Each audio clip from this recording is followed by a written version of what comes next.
le mardi 17 janvier 2016, je peux me tromper d'un jour de plus ou de moins sur la date, 3 choses concomitantes ont été faites. Le ministre des Relations extérieures camerounais s'est adressé tout au long de la journée aux chancelleries étrangères. Le ministre de l'administration territoriale a pris un acte rendant ou déclarant nul et de nul effet le SINC et le consortium de la société civile anglophone.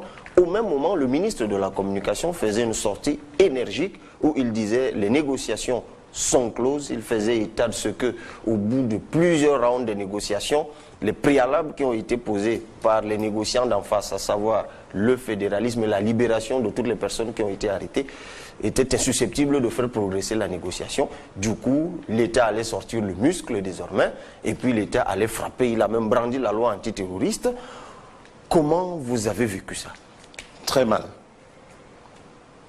Très mal, surtout parce que je connais beaucoup de gens qui sont dans ce gouvernement qui veulent trouver une solution, qui veulent voir un pays qui évolue vers plus d'unité, plus de cohérence, plus d'humanisme. Donc, j'ai dit au sein du gouvernement. Et moi, je crois que c'est le moment de continuer à parler. Les gens qui disent que, et beaucoup le disent, oui, nous avons tenté le dialogue et ça ne marche pas. Mais le dialogue, c'est du donnant-donnant. Le dialogue, c'est un échange, un partage, avec la volonté de donner un peu pour voir si l'autre va donner un peu. C'est ça le dialogue. Bon, mais quand lorsque l'une des parties pose des conditions préalables sine qua non, les avocats ont dit, tant qu'on n'a pas libéré les nôtres qui ont été arrêtés ou ceux qui ont été arrêtés, on ne continue pas. Mais voyez tant aussi, qu'on n'a pas liquidé la question du fédéralisme et des prisonniers, on ne continue pas. Là, on fait comment? C'est des négociations. Et ceux qui partent, qui quittent Yaoundé avec des solutions préétablies et qui arrivent à Bamenda ou à Buea avec une solution déjà tout faite de Yaoundé et disent on ne peut pas bouger de ça. Vous appelez ça dialogue? Alors, c'est donc votre problème à ce moment-là, c'est la qualité des émissaires qu'on envoie négocier au nom de l'État, ou alors simplement parce qu'ils sont porteurs de solutions figées. Je suis un Camerounais bien situé au milieu des deux. Et je vois ce qui se passe. La réalité, c'est que ceux qui vont négocier n'ont pas le pouvoir de négocier. Et ceux qui sont de l'autre côté, c'est ce qui s'est passé l'autre jour à Bamenda, ils se sont entendus sur presque tous les points. Sauf que ceux qui représentent les anglophones, ils se sont dit, ok, laissez-nous aller consulter les autres, présenter cet accord aux autres. Le MINCOM a dit qu'ils avaient demandé 30 minutes de concertation. Eux, ils disent qu'ils avaient demandé le temps d'aller consulter là-bas. Ils savent, parce que, en fait, vous savez, il y a aussi, moi je suis un communicateur, quand on vous envoie, on vous fait confiance. Et arrivé, il y a des choses qui se modifient forcément parce que lors d'une négociation, il faut modifier. S'il y a des choses qui changent,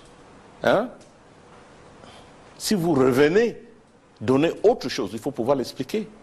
Si vous voulez avoir la confiance, parce que dans tout ça, c'est question de confiance. Si vous voulez avoir la confiance de ceux qui vous suivent, il faut leur expliquer. C'est ça le leadership. La reddition des comptes. Alors, vous dites, ceux qu'on envoie n'ont pas le pouvoir. Justement, on a écouté le MINCOM qui n'avait de cesse de dire, le président a dit, le Cameroun est un et indivisible. On est tous d'accord avec le président? Justement, à partir du moment où le président a dit, le Cameroun est un et indivisible, ben, ceux qui l'envoient s'arc-boutent sur cette position-là. Oui, mais cette position, mais écoutez, c'est pas ça qu'on négocie. Les gens de l'autre côté n'ont pas dit, écoutez, non, nous voulons absolument la sécession. C'est ce que le MINCOM a dit dans son adresse. Non, ils n'ont jamais dit ça. Il a dit qu'ils ont posé ça comme préalable. Préalable, non. Les gens n'ont pas compris. Je suis sûr qu'ils sont en train de mal interpréter ce qui a été dit. La SINC a toujours représenté ceux qui exigent la sécession. Mais c'est pas, les gens on n'a jamais entendu les gens dire tant que la SINC ne donne pas le mot d'ordre, on ne va pas, rien ne va changer. Les gens ont toujours dit le consortium, et le consortium n'a jamais demander la sécession comme condition préalable. Jamais. Encore que le MINAD l'a désormais annulé. Et sur la question de la violence exercée... Oui, annuler ne résout pas le problème. Donc, en fait, que ces ministres-là ne s'amusent pas, ça ne résout pas le problème. Nous voulons résoudre le problème parce que nous voulons aider ce pays à retrouver sa stabilité, son unité et le progrès. Ok. Donc cherchons ce qui aide le Cameroun. Ce n'est pas de se placer en haut, je ne sais pas où, et dicter aux gens. Ça ne va pas marcher. Et sur la question des élèves, dit-on, qui ont été bastonnés, il y a des vidéos qui heurtent, qui circulent. Comment vous avez vécu ça? Ah, j'ai vécu ça très mal aussi. Je n'arrive pas à comprendre que l'armée camerounaise, que la brigade mixte d'intervention rapide, la BIR, que j'ai toujours respectée, mais quand j'ai vu ce qu'ils faisaient aux